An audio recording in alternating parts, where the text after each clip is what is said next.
Hello. Hello. Hello, and welcome to the Liquidity event. Oh, it's great to be here. Long-time listener, first-time caller. Yeah, this is episode 44, being recorded on Wednesday, May 25th. I have a very, very special guest with me today, Mr. Bobby Weinberger. Welcome to the Liquidity event. Hey, Jay. Great to be here. Could you please tell our listeners what our relationship is? I'd say first and foremost, we're friends. Secondary to that, I am the outside attorney to Brooklyn FI. Yes, you are my lawyer for all intents and purposes. It's great to have you on the show. You have a rich background in not only law, but specifically startup law. You know a ton about equity compensation. Yeah. A lot of our clients have become clients of yours as well because you're really great at reading contracts and decoding legalese. Yeah, so I think at the end of the day, it's about helping people understand their situation, understand their options, help put them in a position to make decisions, empower them to make decisions, and then kind of get out of the way. Yep. That's what good lawyers do, right? Get out of the way. Try to. Keep billable hours. Try to grease the wheels. Awesome. So, as we often do, we start off the show with some bullshit small talk. Okay, so great. I'd love to hear, are you reading anything good recently? Am I reading anything? I just finished up, in anticipation of coming to visit New York. Mm-hmm. I just finished a book. It was kind of a very light read. It was the 1990s New York Knicks. Ooh, okay. Yeah, it's called Blood in the Garden. Okay. Blood on the Garden, Blood in the Garden. Great, fun book, about an era of basketball that I love. Cool. Very cool. Yeah. What about you? I haven't started it yet, but I picked it up. We were just, we did our all company retreat in Portland, Oregon last week. And we went to Powell's bookstore, which is love Powell's. The best place ever. I could spend hours in there. So I bought a huge stack. Mm-hmm. But the book I'm most excited about is called Wine and War. Mm-hmm. And it's about the Nazi resistance in France and how they tried to save all the vineyards and the wine. Oh, that's cool. There's all those stories come out of World War II with the guys who saved the art or whatever. So I don't know. It sounds like kind of like a peak dad book. Oh, super peak dad book. Yeah. I mean, I love war history, especially World War II. So I nerd out on that shit. And obviously wine. Yeah. I just, I'm also working my way through very slowly. It's a book called Post-War by Tony Jude. It's as devastating as it is good. Yeah. So I can only do a couple pages at a time. That's one it's like that, right? Like that. Yeah, it'll probably take me a year. I think I have a doorstop. I've never read it. I think it's a doorstop somewhere in this apartment. Yeah. Drinking. It is 9 o'clock in the morning. Yeah. You're drinking some coffee. I had some coffee. That's about it for the time being. Fair enough. And but you and I both have we both love natural wine though. It's true. And you have not only a law degree, but you also have a history in nightlife, right? Yes. Tell me about that. So I graduated, I was graduated from college in 2007. I went to graduate from law school in 2010. Something not awesome happened between 2007 and 2010. The Great Recession. So I graduated law school without a job. And then sort of needing to make rent to continue to live in New York City, I worked as the doorman at a cocktail bar in New York City called Death and Company for about a year. Very, very cool. For those not in the know, that's a pretty cool bar. That's really cool top 1% of bars in New York City. Or probably the world. It was a lot of fun. It was probably, I like what I do now, but that was way more fun. Yeah. And I imagine that you have good friends from that life. Still, they were when I decided to hang a shingle and start my law firm, they were my first client. They remain a client to this day. In sort of related to, it's tying it back to financial planning. They just finished up a Reg A offering to raise $6 million to grow the brand nationwide. Can you explain to our listeners what a Reg A offering is? Because it's pretty cool. I actually I got an Instagram ad for it to participate. Really? Yeah. Reg A is it's a way for sort of a heightened filing requirements with the SEC gets approved, but you can go out and sell securities to the public markets like a mini IPO, really small, investor checks, unaccredited investors, giving kind of broad access to early stage companies. It's official SEC sanctioned crowdfunding with a limit. Yes, with a limit, but it's very much just it's like an IPO. Yeah. You can freely trade the shares. You have to do full registration. Yeah, really cool. Really cool. Very cool. So yeah, you can buy shares in Death & Co. if you want Great. to. That On whole Seed group. Invest. On Seed Invest. Sponsor yes. of the podcast. Sponsor, yes. Seed Invest, if you're listening. Just kidding. And where are you? I'm in New York City. I'm in Brooklyn. I'm in your apartment, and I'm in the same room as you right now. Yes, that is correct. That is correct. So we could talk about articles today. We could talk about equity compensation, but I'd actually rather spend the whole podcast talking about something that I struggle with all the time. Okay. What's better, New York City or Los Angeles? God, I'd say New York City. I don't even think it's that close. One reason, doesn't have to be the best reason, but one reason why New York City is better. One reason why. Because you leave your house and so you're like it's like you leave your house, you walk to the train, you cross paths with 20 different people. You go down on the train, you've got another kind of 50 people you sort of like just interact with, even if it's just like walking by them. Go to your job, leave, go to the gym, go to the bar, go meet your friends. But through the course of the day, you've had 300-400 personal interactions. Mm-hmm. Los Angeles, you wake up, you go to your car, you drive to work, get in your car, drive to the gym, drive to the bar with your friends, get back in your car, drive home. You probably have like 15 actual like real interactions with people. So I think that to me sort of is the defining factor. Also, like I think the city itself has much more spontaneity in your life. For sure. I agree. You have to like plan a lot, but like I agree. 100%. Yeah, we both grew up in Los Angeles and both spent all of our 20s in New York City. And so it's just interesting. Yeah, and I live in Los Angeles now for listeners. So I moved back in 2018. Okay. But you're considering a move back here. We'll see. Speaking of Los Angeles, so a big part of my childhood was these like family dinners, right? You go out. Wasn't often, but I would say a few times a year. It's like, oh, I got to get the whole family together and let's go to a nice restaurant, right? And my grandfather would always joke, like, you know, we had a family business. He was a ear, nose, and throat doctor, and he made a device it's called the nasal irrigator, but we called it affectionately the booger blaster in our family. Oh my God. So we would always go to these dinners, and he would always, you know, say, if we talk about the booger blaster, we can write off this dinner. So later I learned you can't really do that, but anyway. So one of the places that we would go on these family dinners was a restaurant called Fogo De Chao. I'm familiar. Have you ever been?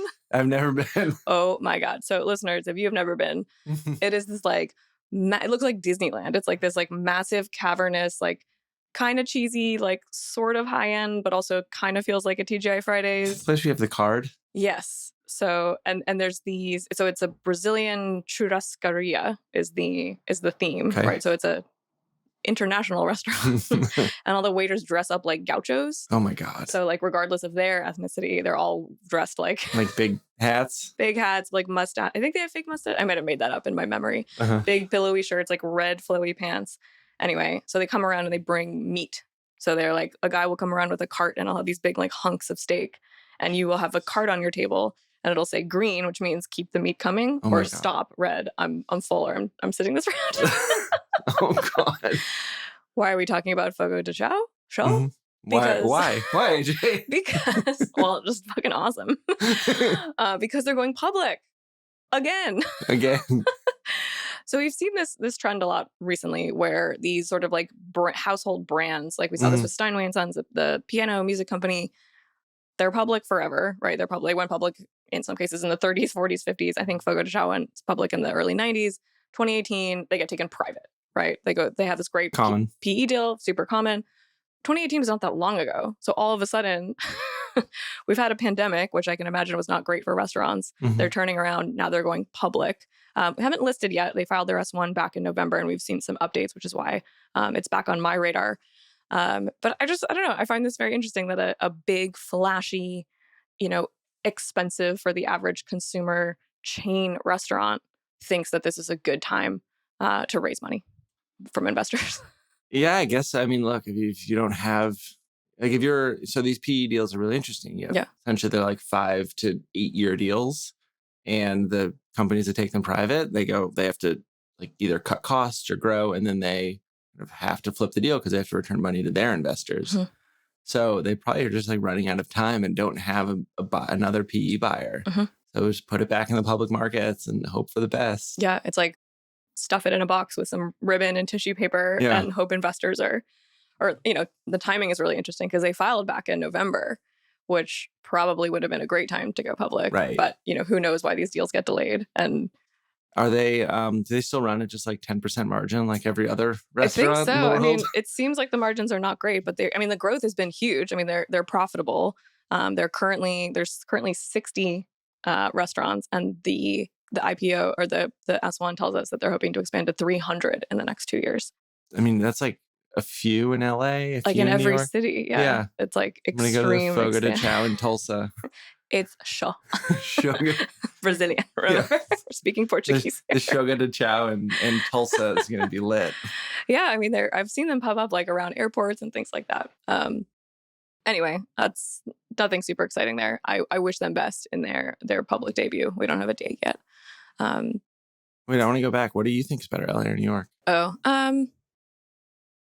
I think New York is better. I don't get a tingly feeling when I go to LA. Right.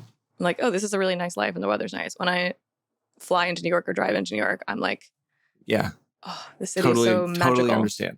Completely agree. And I think that has to do with the highs and the lows, right? Because it's hard to live here. But, just, you were talking about like the spontaneity. Like there's nothing like a New York City night where you start out doing one thing and then you run into these people and they sweep you to this party. And then, yeah. I mean, COVID killed most of that, but I think it's coming back. Okay. It feels like it's coming back.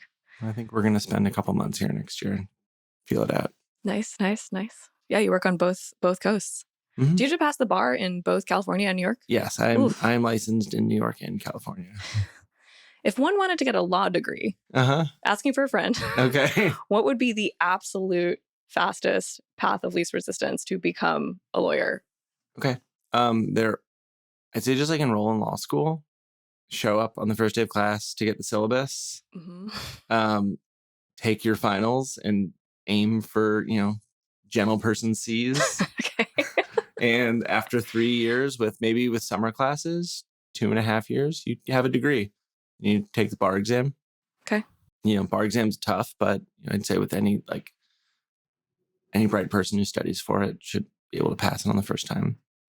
Okay. It's a minimum competency exam. So 2.5 years for school and then pass the bar. Yeah. But full time. You couldn't do that.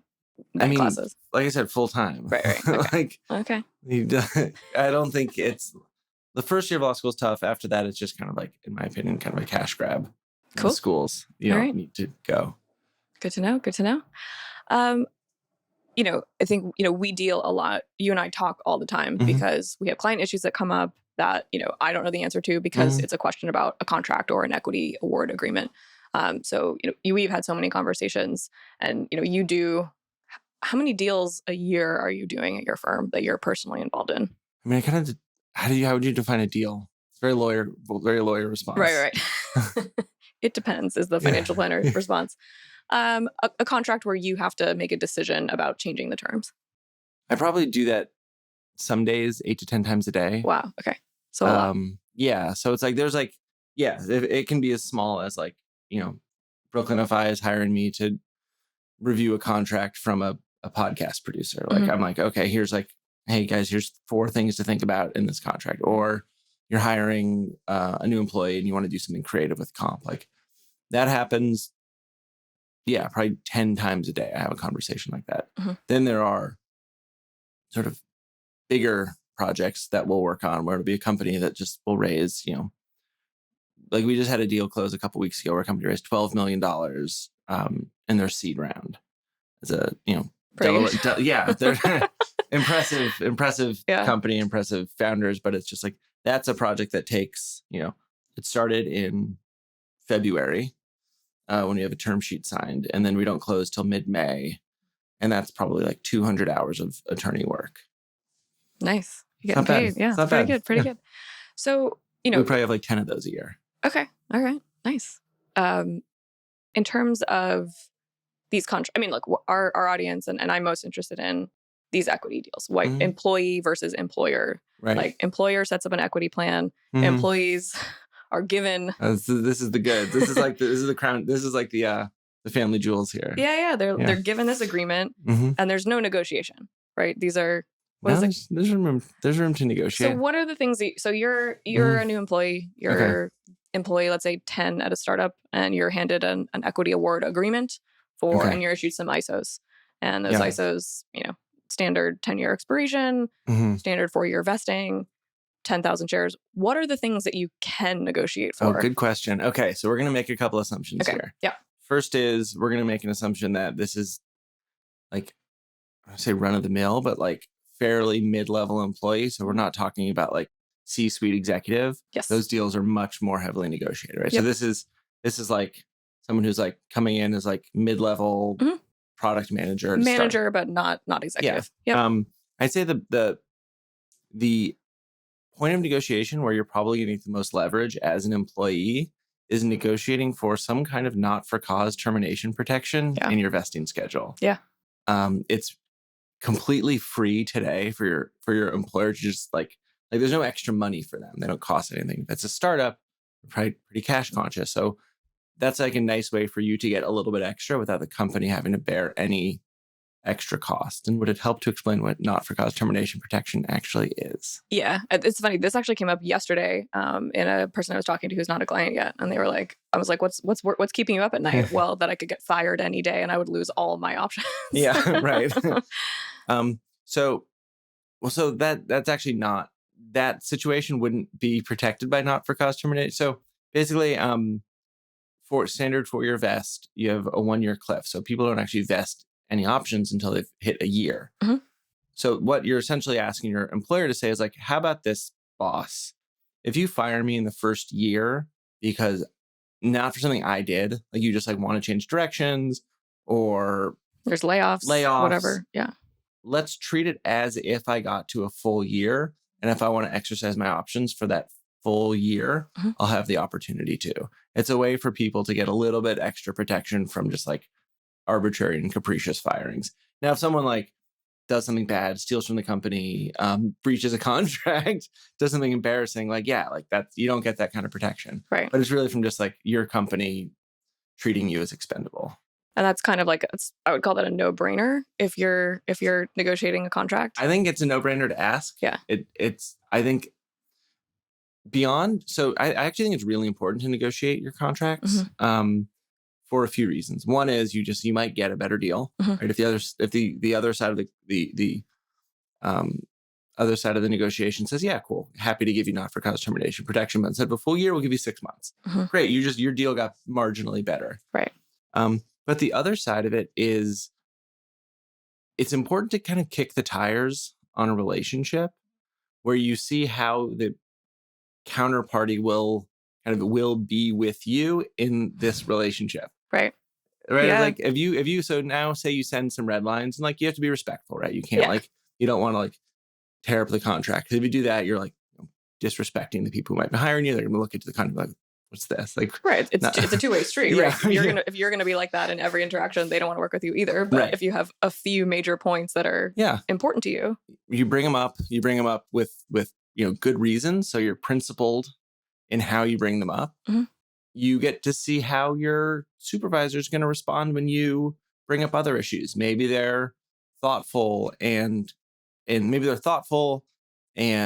give you, pay attention and give you time, but ultimately reject every single one of your asks. Well, you just found out that this person will likely be thoughtful Mhm. and have good reasons of why they might do or say things. Like someone who you could probably like go in trusting that you'll be treated fairly Mhm. in future issues. But if they're like, they respond like way out, maybe it's like they kind of respond to you like, whoa, that was like way bigger than I realized it was going to be. Right. Maybe that's not a job you want to take. Right. If they're gonna react to you asking for something that is perfectly reasonable, right? Mhm. You're not asking for a double salary or Right. twice the options or anything like Mhm. that. And if they're gonna react and shut you down immediately, then you know that that's probably not an organization that you want to be. Right. Yeah, exactly. That's a great you're point, kicking yeah. the tires on the relationship as much as asking for the stuff. Yeah. Yeah. Like the information ends up being much more valuable than the stock options you get probably. Yeah, I think we talked with clients all the time about negotiating for more and what you can negotiate. And I've found that when we ask for things about the equity agreement, especially if it's the earlier the company, Mm-hmm. the response is generally like, I wish I could help you, but that agreement is closed. It's set in stone. We can't change it. Yeah. And that, like, the reason for giving out ISOs instead of Mm-hmm. non-quals is that it's just hard, right? They hired a lawyer once in the beginning to draft their equity plan. And they don't want to have to, And like, if they need to make changes to it, like, it's just like, oh God, we don't have time to do this. Like, we're how much growing. money I'm going to have to spend to change, exactly. to Like, make this one change? So it's more of like a, yeah, good point. Let's revisit this in a year or something like Yeah. that. So, but definitely worth asking for. What about on the way out? What about, let's use our same example. Now we've had our cliff vest. Everything's great. It's year 2. Person got a better job. They're leaving. Yeah. What are some things that they can negotiate on the way out in terms of options that are still vesting? I mean, sometimes I've seen people negotiate longer terms to exercise their options. Obviously, that has like implications with like ISOs become NSOs type thing. But I've seen that happen. And I think that's, if you want to have a little bit more like optionality on your options, I've seen that one. Yeah. Right. And that just gives you like, because typically you have 3 months is like the statute, right? And then I've seen people negotiate for 2 years. I've seen people negotiate for 10 years. Yeah. And sometimes employers will just be like nice, right? Sometimes they'll just say like, sure, we'd love for, thanks for your contribution. We're going to extend this for you for 10 years without even asking, which is cool. Yeah. I've seen one that come up a lot recently with everyone working from home is just like keeping your laptop. Oh, yeah. It's like, because that's company, right? If the company sent it to you, they bought it for you. That's the company's property. Yeah. Like including keeping your equipment as part of your severance package. Yeah, that's a good one. Sorry, I feel like I'm peppering you with questions. Yeah, it's okay. No, this is good. No, I'm so glad you're here. Like, you have all the answers. Like this is Bobby's a wizard. You're a wizard, Bobby. What about underwater stock options? Like, we're in this period right now where if you're a Meta employee or you're a Spotify employee, it is likely that you hold non-qualified stock options that have a grant price higher than what the stock is trading at right now. If I was a Meta employee right now, I would be going back to my superiors and saying, you got to fix this. Like, what are the things you can negotiate for at that point when you have a ton of underwater stock options that are essentially worthless? Yeah, I mean, I've seen companies reprice stock options. Public companies and private companies do it a little bit differently. So with private companies, that the strike price is always based on that kind of mythical 409A valuation. And so if your company and they have to renew it annually. So if the new annual 409A is lower than what yours is at, then I think it's completely reasonable to ask that the company reprice your stock options to the lower 409A. Yeah, I wonder if it's easier. It's probably easier at a private company at that point, but yeah, for sure. That's the less common scenario, right? Because private companies, typically we see them grow, and then they go public. But it's these public companies that stock hasn't been doing probably so well. Don't have a lot of options. You probably, like, if you're going to exercise them, just buy in the public market. Right, exactly. I mean, they're literally worthless. If you're going to spend your money to buy stock options, buy them at the price that is lower than what your option is. Yeah, it would you be get the like same number of shares, just less money. Yeah, it'd be like going to a store and seeing an item on sale, but insisting that you pay the higher price for literally no reason. Like, right, it's not even the dented can aisle. It's like there's like absolutely no reason to do that whatsoever. But I have my options. I should exercise them. I know, but that's, to me, that's the point where you have. That's when it's really important to negotiate for that extended period, because if you're leaving Facebook right now and you've got underwater options and you want to go somewhere else, I'm sorry, Meta. Kill me. It's Alphabet. Yeah. Right. Whatever. It's Alphabet's Google is on. If you're leaving right now, they're underwater now, but hopefully we should see the stock recover, and in the future they could be worth something. But I don't do a ton of work with public company employees. We work pretty exclusively like early stage and employees who are going to work at early stage companies. Do companies like Facebook reprice options for people? I can't imagine a public company would they're like, that's not the point. I've heard of it in terms of like big corrections, like when a business has fundamentally changed, like older businesses, like the GEs of the world and the car companies, but I have not heard of it. And I'm happy to be corrected, but I've not heard of it from a tech company. It's come up with our clients, like, what do I do with these options? Probably nothing. I mean, that's probably just like the bargain. Yeah. And that's part of the the term of the option, and that's part of the golden handcuffs, right? Which is like, okay, it's underwater today, but if you stick around for 5 years, our product roadmap, and we have plans to recover. We're just hitting a rough spot right now. Right. The whole economy is sort of so. Yeah. So anyway, the high note there. Yeah, I mean, as a lawyer, like, you have an intimate understanding of like the legalese that like protects companies, right? And I feel like when a new employee is negotiating for a contract, like, sure, they can go have a lawyer review it, but at the end of the day, like, the employer is often holding all the cards. Yeah. Like, what are things that employers can do if you're thinking of founding a company that are actually helpful to the employee, that you can put in your stock plan or you can put in your employment contracts? Good question. So you from day one, you can bake in long exercise periods. So I have a client who, from the founding of their equity plan, said, we want everyone to have 10 years to exercise their options, no matter what. I mean, to me, that's like a no-brainer. Yeah. Would you say that's a no-brainer? I would say it's a no. I mean, well, it depends on what. Yeah. That also attaches you to these people for a long time, right? Right. It's not a no-brainer for me. But okay. I think in the column of, if you want to do right by your employees, and that is one of your core values, is do the best you possibly can and the most fair and the most equitable. Absolutely, 10 years to exercise. I'm trying to think what else. I think for the most part, like, equity comp. I mean, actually, no, this is an interesting one. It gets fairly complicated when you're unwinding them. Yeah. But occasionally you will see companies loan employees money, and the companies then use that loan to exercise their options. They get, start tracking long-term capital gains on the stock faster. Yep. They can maybe get QSBS, qualified small business stock, on the stock if they hold it long enough. They'll use 50% of the stock to collateralize the loan. So at the end they'll use the stock to collateralize 50% of the loan. So employee leaves after a year, company will take back the unvested stock, pay half the loan, and then the employee will have to either pay that half that's open, or the company will forgive the loan, in which case there'll be income to the employee. To the person, yeah. But that's complicated, and we've seen that in practice, and it's scary for the like. It sounds great in practice. Of like, sure, I'd love to. I just started here. I'd love to exercise my options at this really low 4.9 and strike price, but to borrow $100,000 from your company is a terrifying endeavor. And then know that, like, at some point you're going to either have to pay them $50,000 or the IRS $20,000. Right. And it's just like, yeah, it's scary. I also think those deals are they're just like complicated. And a lot of times people think they're really smart and come up with these very complicated schemes, and like, it makes sense and works for me. And like on paper, it kind of does.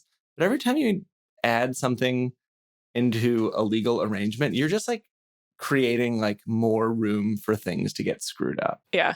So it's just like, it's a very simple transaction. Like, hey, AJ, here's some money. Give me that, your computer mess. Like, one transaction, we know exactly what's going on. But I'm like, hey, AJ, here's $1 now. I'm going to come back and get the mouse in a week when I give you another $10. Now, say Shane was here and he bought the mouse in that week. And I'm like, wait a second, where's the mouse? He's already lost the mouse by now. Yeah. But like, before you know it, we're litigating over a mouse, because I thought I could be smart by like getting an option on the mouse. Like, yeah.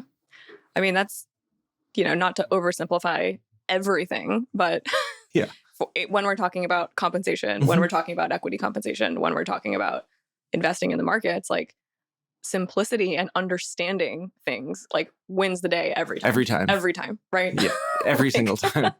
We talk about stock options as in employee equity compensation, but there's this whole other field of options trading, which we've just always said is just a really complicated way of saying, just sell the damn stock already. It's like we're doing options. what? Yeah. Well, we are almost at time. It has been such a pleasure having you and getting to chat.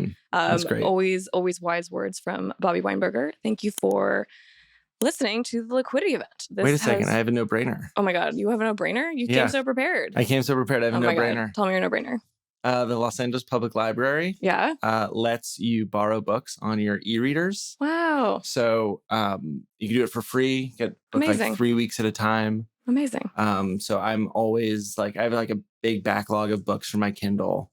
Perfect. That I'm always borrowing from the LA Public Library. Love it. The Brooklyn Public Library also has that feature as well. So, and probably yours in your town does as well. Awesome. Thanks for listening. If you love us, you can leave us a review on iTunes or wherever you listen to podcasts. Show notes at brooklynfi.com/episode 44. You've been great. Thanks for stopping by. Yeah. Pleasure.